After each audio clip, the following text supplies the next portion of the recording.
கடகராசி நண்பர்களே, இந்த வருட குரு பயிற்சி பலன்கள் எப்படி இருக்கு அப்படின்றத நாம் இந்த வீடியோவில் பார்க்க போகிறோம். குரு பயிற்சி அப்படின்றது இந்த 1/5/2024 குரு பயிற்சி ஆகிறாரு. மேஷத்திலிருந்து ரிஷபத்துக்கு வராரு.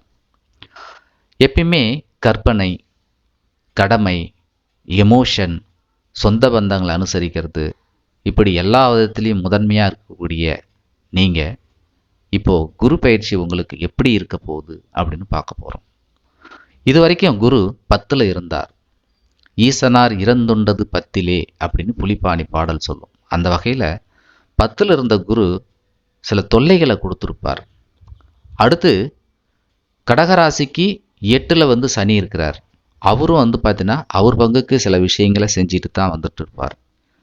அப்போது சனியோட பார்வை, அடுத்து சனியோட 8ஆம் இடம், இதெல்லாம் கண்ட்ரோல் பண்ணக்கூடிய அளவுக்கு குரு அற்புதமாக 11ஆம் வீட்டுக்கு வரார்.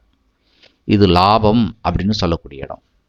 அப்போது நல்ல இடத்துல போய் உக்காடுறாரு, நல்ல சிந்தனையோடு உக்காடுறாரு குரு. இந்த குரு உங்களுக்கு ஜாக்பாட் அடிக்க போகிற அமைப்பை கொடுக்க போகிறார். அதாவது எது இருந்தாலும் மன மகிழ்ச்சி இருக்கணுங்க. அந்த மகிழ்ச்சி இல்லைன்னா எது இருந்தும் நமக்கு பார்த்தீங்கன்னு சொன்னால் இல்லாதது போல தான். அந்த வகையில் குரு தன்னுடைய பார்வையால், தன்னுடைய சுப பார்வையால் லாபஸ்தானத்தில் இருந்து அவர் 3ஆம் வீடு, 5ஆம் வீடு, 7ஆம் வீட்டை பார்க்குறார். அப்போ குரு பார்த்தா கோடி புண்ணியம் அப்படின்னு சொல்லுவாங்க. குருனுடைய பார்வை உங்களுக்கு 3ஆம் இடத்துல விடுறதுனால உங்களுடைய முயற்சிகள் வெற்றி பெறும். சகோதர வழியில் நன்மைகள் உண்டு. தைரியம் கண்டிப்பாக உண்டு.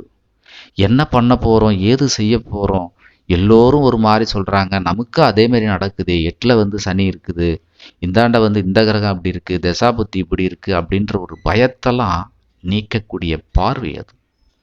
தைரியத்தை கொடுக்கக்கூடிய பார்வை, நீங்கள் எடுக்கின்ற முயற்சி வெற்றி தரக்கூடிய ஒரு பார்வை. அந்த 3ஆம் வீட்டுக்கு விழுறதுனால மகிழ்ச்சி உண்டு. இந்த சமயத்தில் பாட்டு, படம், ஜாலியாக போகிறது, இதெல்லாம் கண்டிப்பாக உண்டுங்க. திருமணத்துக்காக முயற்சி எடுக்கிறீங்களா, வெற்றி உண்டு. வேலைக்காக முயற்சி எடுக்கிறீங்களா, வெற்றி உண்டு.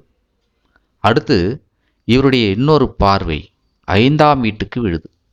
5னா என்னங்க? குலதெய்வம், மனசில் இருக்கிற ஒரு மகிழ்ச்சி, காதல்.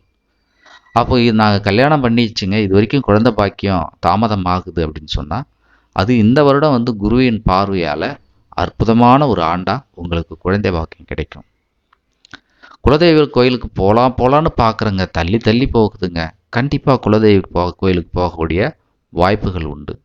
அதனால் நன்மைகள் உண்டு.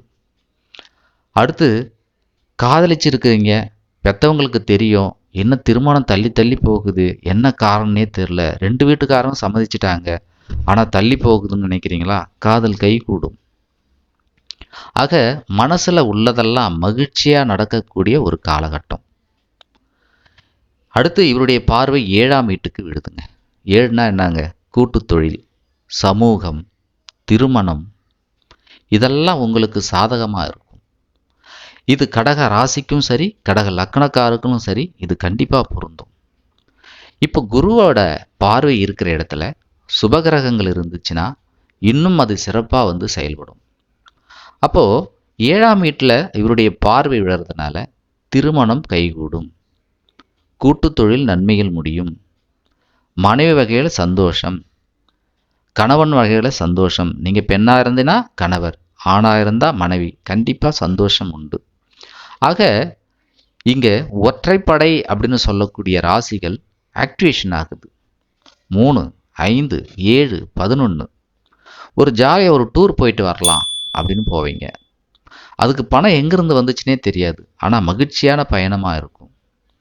சினிமாவுக்கு போகிறது, பாட்டு கேட்குறது, வீட்டில் ஜாலியாக இருக்கிறது, குழந்தைங்களோட ஜாலியாக இருக்கிறது, நண்பர்களோட ஜாலியாக இருக்கிறது, இப்படி சொல்லிக்கிட்டே போகலாங்க. உங்களுக்கு குருவோட திசையோ புத்தியோ அந்தரமோ நடந்தது அப்படின்னு சொன்னால் இன்னும் சிறப்பாக இருக்கும். அடுத்து குரு ரிஷபத்துக்கு போகிறாரு. ரிஷபத்தில் உங்கள் ராசியில் நீங்கள் பிறந்த ஜாதகத்தில் சுக்கிரனோ சூரியனோ சனியோ இருந்தால் பொன்னான காலம் இந்த பயிற்சி அப்படின்றத சொல்லலாம்.